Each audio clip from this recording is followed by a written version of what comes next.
جه برنامه میوان و مجرا دنگی امریکا ل واشنطن پایتخت سلاوورز از ایرو لگل میوان خو رونی ددم سر دست پیشخری فرانسی جبو کردن سوریه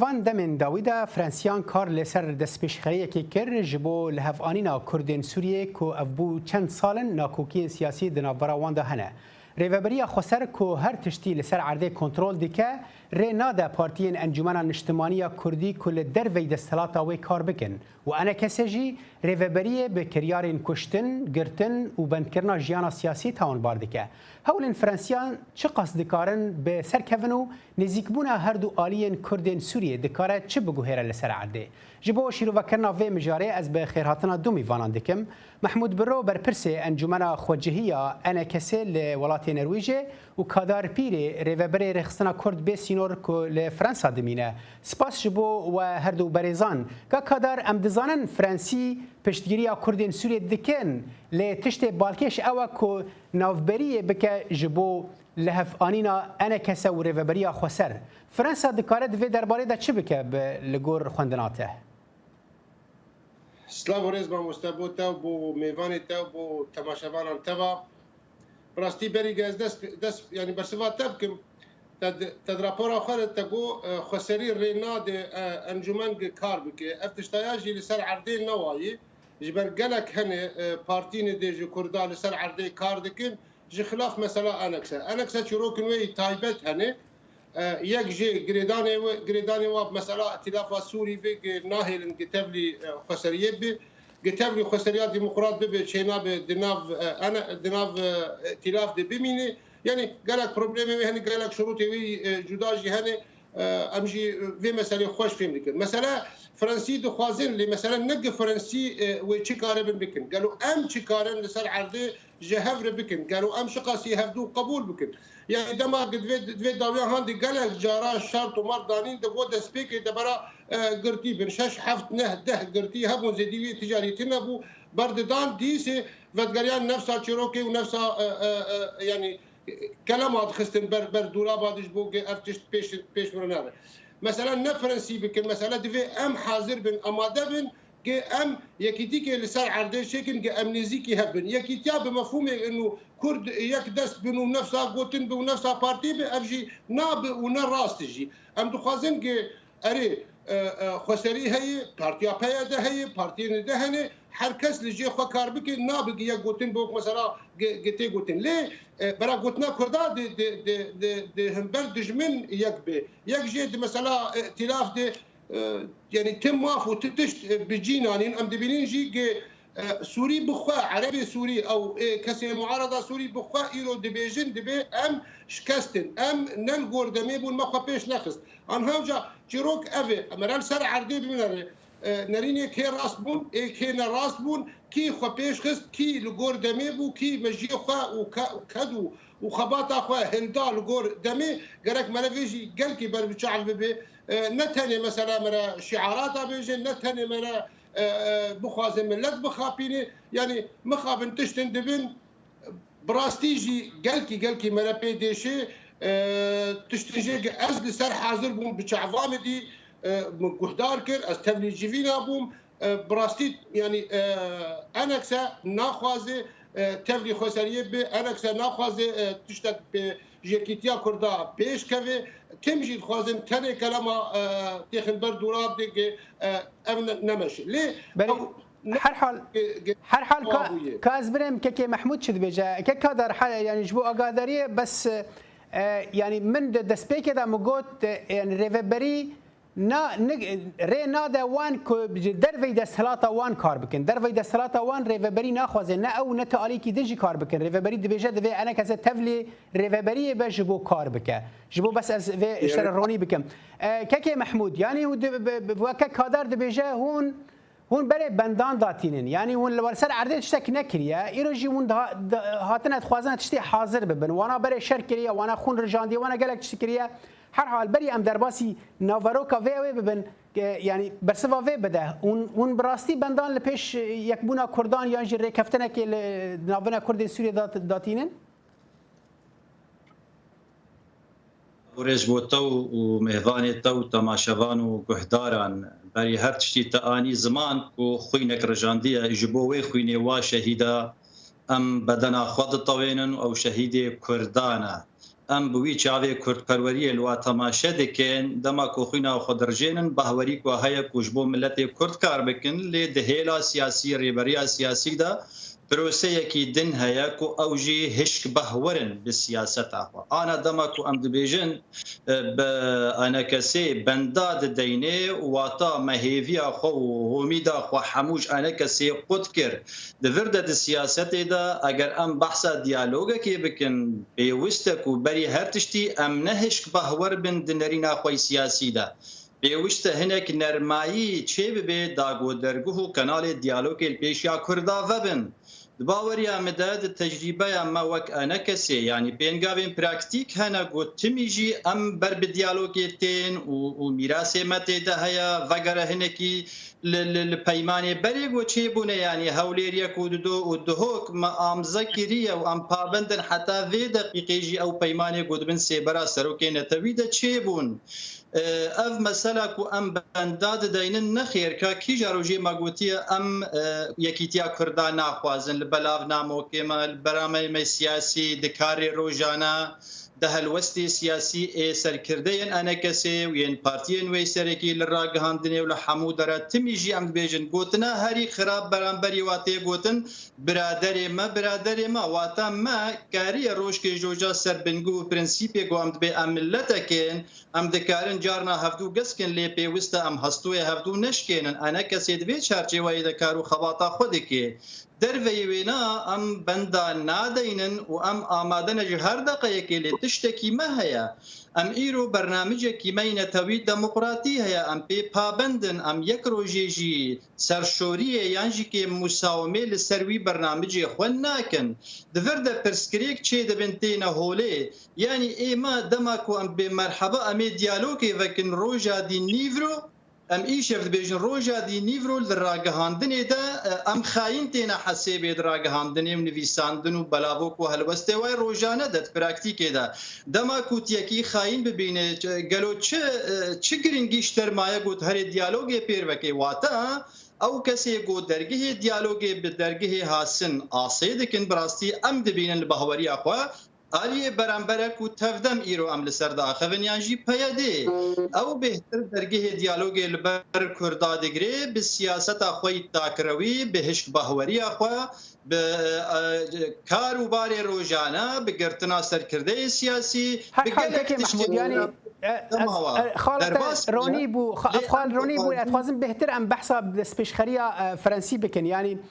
هون وکو انا کسی دوی دسپیشخریه دا و چه ام ببیجن جدست دایه یعنی جی بکیمانی اگر تو بخوازی الالی کی لهف وکی دوید تو بی نیوا مسافت ناوینات نکاری لسر لحسب خسواری بیجی از افدا خوازی منو شرط مرجع منو از شکجی دانا کفم یعنی و انا کسی دوان اویدا دوید سپیش خریه دا دوان آخافتران دا از باورم شاندکی انا کسی پشتی دسپیش خریه فرنسی چونه حریم کردستانه و لگل رزار مسعود برزاری جکن ببون یعنی و چه دست داید دوی ریکفتنا پیش بین ده اگر ببه اگر مهن تشت جدست دابنجی که انا کسی ده هر دقیقه که ده آماده یک و مساومه سربشه کی بکش بو پیکانینا قزنجا ماستر افد سیاست انا کسی ده خویای و زلاله لی تشتی کو دبی یعنی تشتن هنا وقت بی گرک زلال ببنج ملت مرا و برادر مرا جگوهدار را اگر ایرو از دیالوگی لگل تدخوازم امیر بن وی پیشخری بریز رومتی بگرن انا کسی گران بهای یک مزن دای وی پیشخری لی دروجا دنده تو اندام انا کسی دگری دروجا دوندا تا اندام پدا کسی دگری گلو چاوا تو دعوت دیالوگ گل وادکی و یک بونا مالا کرد بکی ریزو رفی بگری روجا دی پشتی دست پیش خریا فرنسی به تیبتیجی حواله ما پدا کسی هات نگرتن المنطقه ارمیلان گرکی لگی وک حوال محمد ایو و بردان پیشترا یا دواجی که فایز محمد موطی سلیمان جاردی گرتن اوانا حواله تچاوا لگل حواله واد خوازی دیالوگ بکی تو وادگری گلو تهمت و توانبارین و آمادت قالب پاکیت کری دهنا اوانا دجی منا اوانا بترکارنا اوانا باردوگارنا یعنی که تهمه هری خراب کو هنکا بگرن سیاسینا دبیجن والا تاجر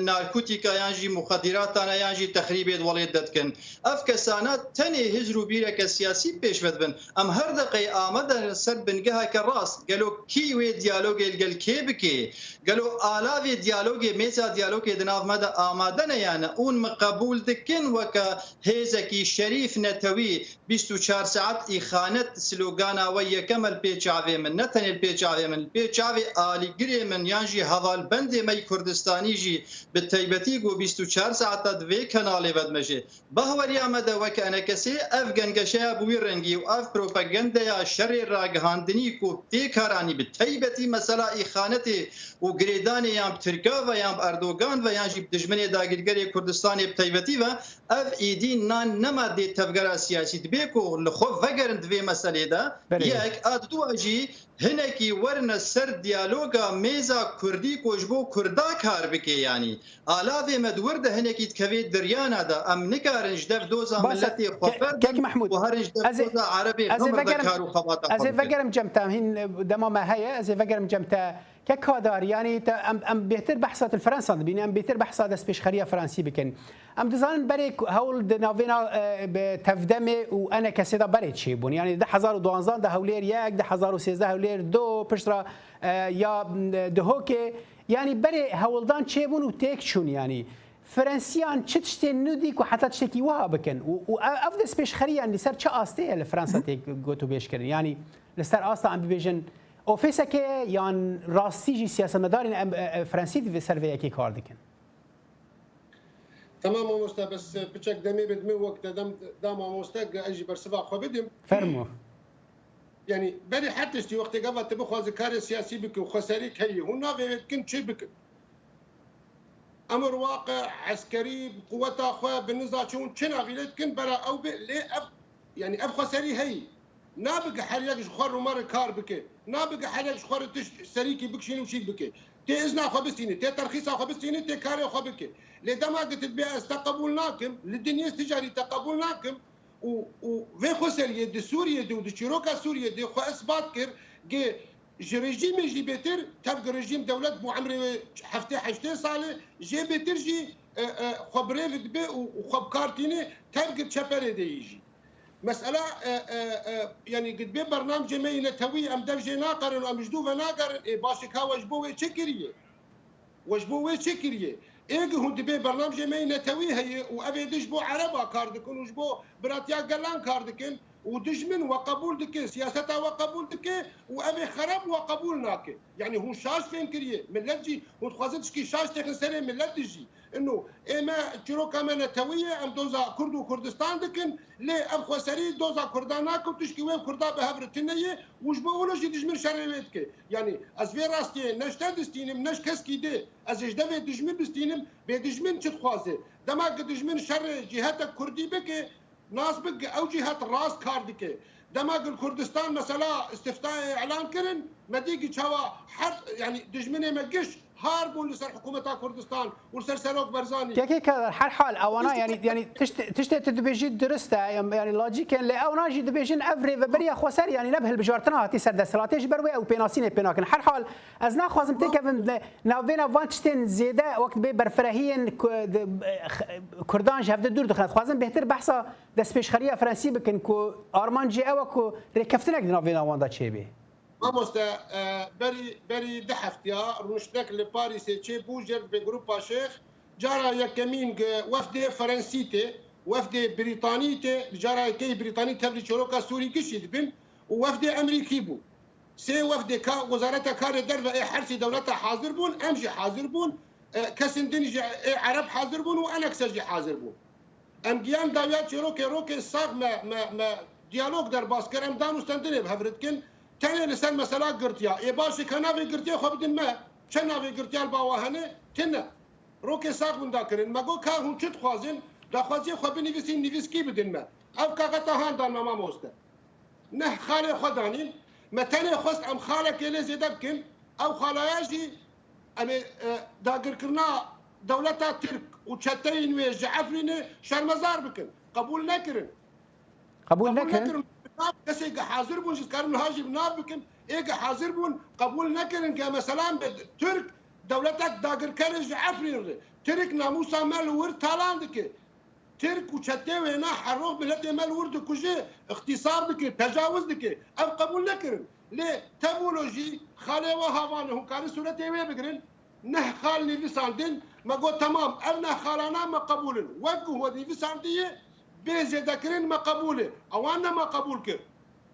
يعني بيسيت الشروق تشيبو باشا تشتكي باشا خوالك جريك تاني زمان جبركو انا كسي قالك جاران وانا دبيجن وانا قالك بالداخويانيه خو برنامج خدا هبونا تركيا لعفرينه وكو داغير كري بناف كريا ككي محمود تو نوينك انا كسيرو از بين جبتك ككي كادار از فكر جبت بس برا ككي محمود برسفا في كي بدي هون هبونا تركيا لعفرينه تشوا دبينن بله كك صالح يعني وك مگو ديالوج علاوه وی هنه کومرو بهفره بدن ازو كك كادار نها ام ديالوج كي بهفدورت كن بيوستك وضغطه ما زياده نبي بيوستا ام شهفدو فين بكن يعني انا كسي داخياني وينا جور بجور دركتنا تشتكي راستي ام جملتي خوفنا شيرن يعني درنا دا داغير كري هاتيا درنا دا زمانكي هنكي سفكتر هاتيا افايا زلاله لي ام دبينن ايرو بريغو ام بي ولا هاتيا عفرين داغير كري تشتكي خويا راستقينك ميجوي هيكو كردستان دبن دستي 4 داغير كرا ديا افانا بيوستيا ما بينينكو ايدي امرابن پروردش دستي كسي بگرن يعني ام فينا باش دزانن درباس كنا عفرين الكون يسايا ناف دولتي شالية حكومة تركابا يعني يسايك ناف دولتي انترناشونال هيا ويحكم دكي كوشاوا السلوريا ولاتكي درباس كريا اگر امولات ببن ايجا امورن اهريمي كو منطقة كردستانية عفرين يعني ام بناف دكن بوكا كردستاني ويشاخي ام نقو جاوي خوش مسألة دقرن يعني ايريشي دولتك كامل كريا ومنطقة كردي قصية بن اوا خدا وداقل كريا خدا خويا ممارساتي قود بن تشتي بسري كرداتي يعني جبير نكن دجمني كردستاني كينه يعني في اوين نكنا وقت بي توزي باشا كيف محمود اخفتنا تقلك زلاله بس تشتك فرده هيا اگر وابي كيف محمود زانن كيو تشدكي يعني كيف محمود اگر وابي تشما وشان دي ويك وكيكي كادر دبيجد بيجا وخو حاضر بويا بالودري ما خالك سروان نخ خلان زي ذكريا كو ببيجن هبونا تركيا العفرينه بناف داغركريه شرمزار بكن وانا قبول نكريه افيكت يعني تبرسفا فيكي تشواد دي اري او شان نيونراتي انا كسيناك اللي فان اخفتنا بله شاند نوناراتيا انا كسيدك اما ام السياستي انا ام السياستي كده دانوستاندني اللي قال هفدودك ايرو ازو كي كادار لهفدك هلوستك ايرو الفربدي ازوي هلوستاوي نقارم تيخم سران سري تفدمي بي بشوطين قوتشكي شاج دينا ايرو مواقف تين ديار كرن ايرو هلوستي جور بجور تين ديار كرن حتى دناوا بارتيه كده تدميزيني ريبرك برنگ گيدي ايدي هر يكي الگور هستا خوال گور تيگهشتنا خود مساله دا لي بگشتي انا كسي نگه هاي ويرادا كو خلق تهمتي وتوانباليه بخي سكراوينا انه والله فينا ناك يانجي ولا عفرين فروت انا كسي تجاري نابي سبب فروتنا عفرين يعني عفرين الشخلكي تمام على دياره تشب سري هات وشما هانا كتنا دستي تركادا حتى ايريشي عفرين يبو عفرين كتا دستي راستيا كردادا لسرماسي وخلقك هبو هذا البندي وي تفدمي وي هزاك وقود هندروي عفرين دا امي قيامته فولقانا وقولي خويني راكن هكا درباس بيلي بيشتكو درباس ببون كتنا خوا طاري وطارستاني دا هن راستي هنا جري ملتر الزلال بن ام قلكي لسر عفرين تيشهن امي كارو خواتا خوبك لسر هيرا دبلوماسي وسياسي وانترناشونال انا ام دكن لفا پیمان ناف دولتی لسازی ناف دولتی گو ام دنگی خو بگه نوانا و هن بهن کاری کیش بو عفرین جدی ببه کو عفرین وگری هم بیزا کردستان یعنی اف آرمان جامعه سرکیت برنامج میسرکیه انا کسی ده اف هيا اجا کیش خور چد بیجه چنا بیجه ام به پابندن یعنی بله خالد رونی بو که محمود که کادار یعنی انها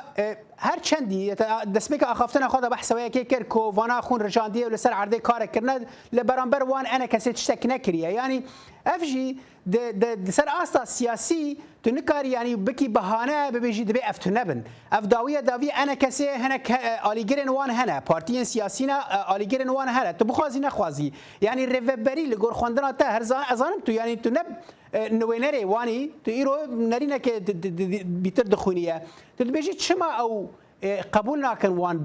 بهبونا وان بتشتي وان النها يعني وان فحاوين شما وان فنحاوين ما مستا يعني زيدي بري دمك خسريا ديمقراط بيان رسمي در خص بو كلام كان مكتبي وخفكن حتى جوا اوجي شرطي فرنسيا بو اجي خسريا خستبو انه بيجي ترخيصي بستين كلام كان مكتبي وخفكن بري سي شارو جديس الدار خليل ما مستا الدار خليل ديس جو كلام كان بيروي خفكن مكتبي خفكن كاري خفكن ليه ناكن جبرج ناخوازن شما جبرج خزانين جدرفه وهندر جهدو جدانه امزانين ايرو قالك جوان بارتيا بوني دي برچا و سي برچا و چار برچا هندر شكلكن جدرفه شكلكن ايجل تركي رونشتين شكلكن ايجل كردستان رونين بشكلك دي ايجل اوروبا شخا او تشكي ديد بيجن يعني حريات جخور سريكي ديكشيني وجا انهارجي دي بكسي رونشتيبون بنابي خد اشتغل نا بنابي خد اشتغل رسمي بنابي انكس اشتغل جبر سيجرا مجوار وجهان مبخوا جوار وجهان قالوا هون تمثيله انا كساتكن قبانا برياره هون بستينين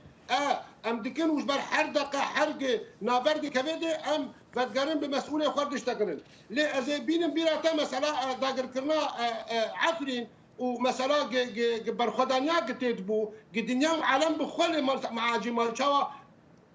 هسه كله بتشوف دي شابيله دبو بنجي وحشروا جابر خدا لوقت قبل الدنيا وعالم وجوان هنجي كردي ما وأجنبي خيانات الوابك مش بركسي كتبلي تركابه وتكف عفرين دي أو خاينة كيبه خاينة ده ما مصطفى فؤاد عليكو دبي ولا شار كتيبه ما حازنش بوق عفرين رزقار بكن جي باكاكا جي بايا ده أبهزن تيروري جوا رزقار بكن وتبرد بن ده ما دبي أزي درباسي عفرين ببن مش بوق أم جنيفري خسريك نه تشيكن أبايا هفالبندا تركاي أبايا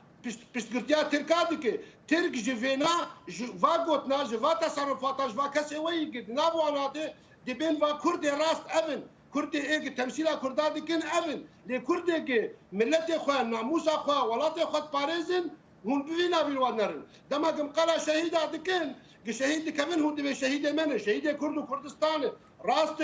شهید کرد و کردستان لی دما قصاق به هون بنابه چطابان واد کن هون الجيا والدولة والجيا قريان والمنظمات الأمم المتحدة قريان جبونجو هم بأبكا كانوا بكا تيرورن إرهابيين ونبي قريان از جيفينا از محضر وازان أزارم إيه هاتين قوتين إيه بناب قوتين دوبون فرنسا وقت قبل قروشتين شبو كاس بناب محمد جمعان هون يخش ناس دكن رونش دبي والله أملفر نويرن بآخرين ويشاوا هوالا ملهندر بآخرين يعني تاني دخست بصورتي بده أمريكي وفرنسي وبريطانيا إنه ظلمين مدكن تعدل مدة إيه باش وقت قبل قلت تشبو كردستان وريا كردستان تنكر تنويري بآخافنا خبيجي أساسا تنويري إيه ريا برزاني بقري ودبي أز دريا برزاني دمه وبيشر كي كادر از بس برسك اشتبكن كي كادر النويرم قوتنا خبيجي يعني كاكي كادر از برسك اشتبكن بري از بچم جمش كاكي محمود ايا كاكي كادر اري فرنسي اغادار لفان كوكيان اغادار يعني دزاني كو افنا كوكي هنا دنافين هردو الين كردي ده چاو مستا بقول فرنسي دزانن افتشتي كنت بيجي فرنسي فان تفاصيلان دزانن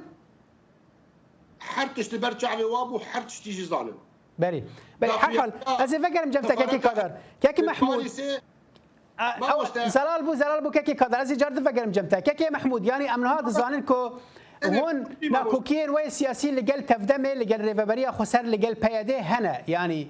لايرو داخوازن وجوان قرتين وبردن اوفيسان فرمي ريبدن واوفيسن خوا يعني ورن فكرن اي باشا افدا خواز اگر ايرو جوارا گوتن بجيهاتن سبا ناكوكيا ولا قال ريفابريا خسر چيه يعني تني اف تشين وهانا جبو وان هيسانا وايرو چاركسن وبقرن سبا جي ازاد بكن يعني ما في ودانوا كيكي صالح يعني مسألة تشتنهنا نكو تاني قريداي اوفيسك يانجي والله ازرابم هندروي قام شلو دبشكي هرم ورا مسألة نقريداي ويا از قلكي جرينج دبينم انساني سياسي وكاربه هنكي ببهنك سياسي برفرح خالا نقطة ديني صار حرفا وزلال بكي يعني براستي ام تجاري ما تجاري نقوتيا اوكو خوينا خضرجيني تشتايا اغنيقة كتكفي سكرا مدى بروفاجي فينا يعني او في تهمه دائما بمغد كان يعني سركردي هاري مزني واسروك تشي اساسيه دس بجه كرنا ريفبريا قصر كونافي دار خليله او دبيجي هيزك كردي بيشمرغا تشتنا يعني جي نافي قنوات راغهاندني دكي ابنا وقت داعشينا يعني او تهمو نيقي جيران او يكود باوريا مدى بيوستك وامواب كار نوين برانبري هفدو هاري بلايا بلند جوانا 24 ساعت في برانبري مبكارتين ام جوي دورن افنيقه كتسكرا مدايا وبالتالي اغانا وقت بي بطاله كاري بيتونيا اجي مهمتر مساله تشتن هنا يعني ام ذكارن زوزو نزیکایی بکن و مالا کرد آواکن لی اونات تمی دیواری مزن آواد کن یعنی شخونا پرسن روژه که جروجا که صالح تشکی گرینگ شخونا پرسن روژه که جروجا زیده 12 تیپ هیزی لشکری هریما کردستانی داد کردستان روج آواد هنا لتنش حموارا یا سایه سورینا حزب الله ایرانینا اشتر بیجم هیزی جور بجوری هف پیمانانا صنادیدا بعسینا آشورینا سوطورونا ج حموارا یا سایه نورمال لتنش پیشمرگه قدخه چما جبرگو پیشمرگه چاوی واده چتیا پیشمرگه گو ایرو هرم آوا کرنا د ناوا دنیای دا مکر کرن به هاتیه اعتراف به هاتیه کرن او ایرو چتنا یعنی ریلی دیگرن پیشمرگه مل کردستان عراقی نه پیشمرگه روج جبو چنا هیلن درباس ببین یعنی معنا او جوی ورن بروانیه بکن او جوی خوینا خبر جنن لسر هیلا سیاسی و انترناشونال کاری کی باش بلند انا کسی کریا هدف من اواز بیج مولا فلان کس فرنسا واگوتیه نونری منه بله نونری منه لهر انسان کی گوشاشتی سیاست دناکی راست نابه ام حموانا كي محمود افزال ليش هيجي داويه بدما برنامج خدش مع كي محمود او بيرجرين المالا خورون خط مكسور بريك ماذا بالانيا فلان كسب بخون انيا كي محمود خالد الزلال بو كادر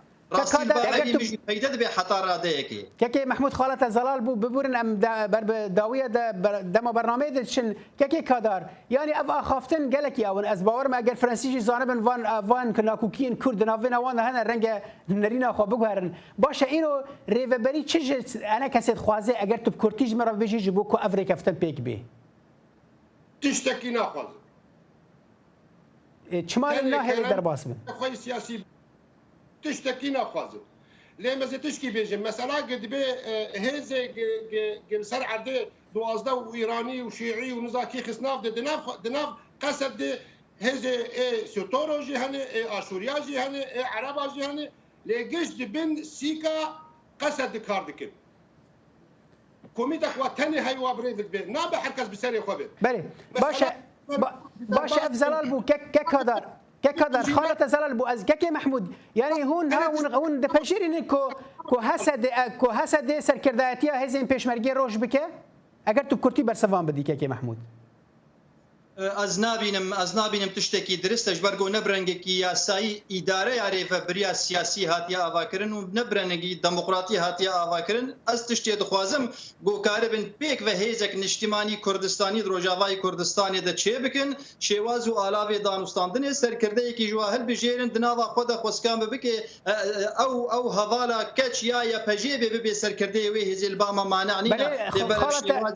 زلال بو كي محمود اسباسيات دكم حق حال قبل سر ملي فرنسیا دبینه تا کیجان آسه دیپلماسیا وان خورت و دکاره کردن سوریه نزکی هفته بکن اف دمین پیش تا دیار بکن سپاس بو باشتر بونا و محمود برو بر پرس انجمن خوجهیه انا کسی لنرویج مرابوی کادار پیر ری و بر رخصنا کرد به سینور تو فرانسا مرابوی گلک سپاس بو باشتر بونا و